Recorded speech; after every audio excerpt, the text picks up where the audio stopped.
السلام عليكم ورحمة الله وبركاته. مرحبا بكم، إن شاء الله عليكم بخير وعافية. اليوم رسالة خاصة لأصحاب البكالوريا. ألف ألف ألف مبروك، كل شيء مبروك عليكم. ربي يبارك لكم إن شاء الله، وربي يهنيكم، يفرحكم ربي إن شاء الله كما فرحتونا. بارك الله فيكم.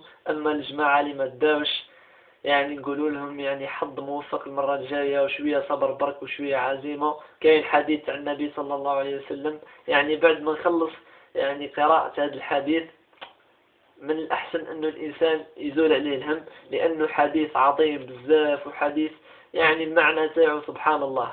يقول صهيب الرومي رضي الله عنه: قال النبي صلى الله عليه وسلم: عجبا لأمر المؤمن، إن أمره كله خير، وليس ذلك إلا للمؤمن.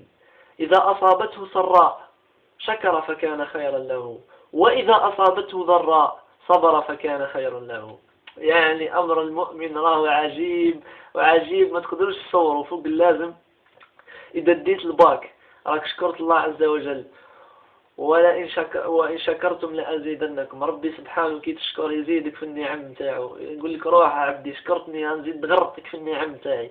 والإنسان اللي أصابته يعني ضراء، اللي ما داش الباك، وش يدير؟ يصبر، ربي سبحانه راح يجازيه على الصبر هذاك اكثر من هذاك اللي ربي سبحانه اعطاه، يعني اعطاه نعمه وشكر، راح يجازيه ربي سبحانه. اللي ما اعطاهش هذاك وصبر راح يمد له اكثر من الاخر. فشويه صبر برك، والصبر هو مفتاح الفرج، وهو يعني باب من ابواب الجنه. لو ما كانش الصبر عظيم عند الله عز وجل ما جعله باب من ابواب الجنه. شويه صبر برك. ولما تقرا كتاب، الله يصدقوني خالتي وخياتي اللي قاعدين يسمعوا فيا، وخاصه اللي ما داوش، نقول لكم لما تقرأ كتاب تاع كيف أصبحوا عظماء، تقرأ على أوبرا وينفري، وتقرأ على بيل جيتس، وتقرأ على توماس إديسون اللي دارنا المصباح، وتقرأ على نيوتن، وتقرأ على العظماء، على اينشتاين، على الناس هذو اللي راهم يعني هما الأولين، هما المتصدرين في العالم، واللي كل عام مجلة نيويورك تايمز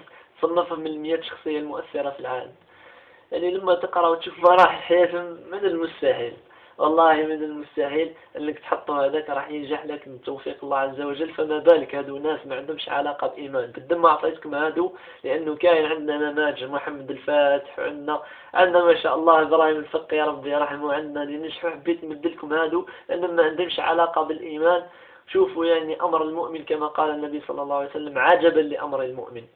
فما بالك انت مؤمن، هو مش مؤمن ونجح وفق ربي سبحانه انت بالإيمان وبالتوكل على الله عز وجل.